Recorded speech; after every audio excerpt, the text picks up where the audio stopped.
Hello বন্ধুরা, এখন আমরা বোলপুর থেকে বর্ধমানের দিকে যাচ্ছি। ঝাপটের ঢাল এই স্টেশনটা ক্রস করে মাঝখানে ট্রেন দাঁড়িয়ে আছে। দূরে দেখতে পাচ্ছেন বর্ধমান থেকে খানা পেরিয়ে ঝাপটের ঢালের দিকে যাচ্ছে একটি ট্রেন। আমি আপনাদের জুম করে দেখানোর চেষ্টা করব। এটা হচ্ছে ডাউন লাইন, খানা থেকে ঝাপটের ঢাল যাওয়ার। এটা হচ্ছে মানে ট্রেনটা খানা পেরিয়ে ঝাপটের ঢাল ক্রস করে মোস্ট প্রবাবলি বোলপুর বা কোথাও একটা যাচ্ছে।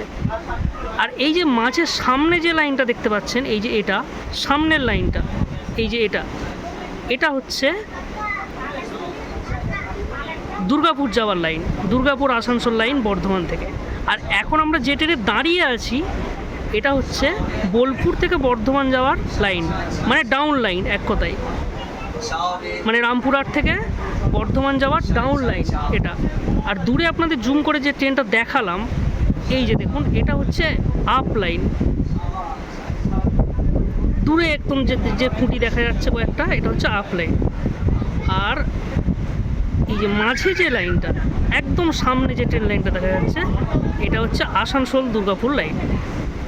তো এটাই হচ্ছে মেন ব্যাপার। ভালো করে দেখুন, এই যে আমাদের ট্রেন দাঁড়িয়ে আছে। বোলপুর থেকে আমরা বর্ধমানের দিকে যাব এই ট্রেনে। এই ট্রেনে আমাদের দাঁড়িয়ে আছে।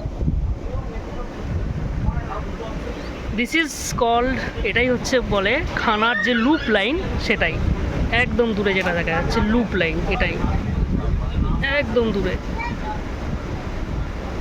এটাই হচ্ছে এই যে লুপ লাইন, যেটা ট্রেনে যেতে খুব সুন্দর লাগে, একদম বেন্ড হয়ে লাইনটা যায়। এই যে আমাদের ট্রেন ছেড়ে দিল, আমরা আস্তে আস্তে খানার দিকে এগিয়ে যাচ্ছি, বর্ধমানের দিকে।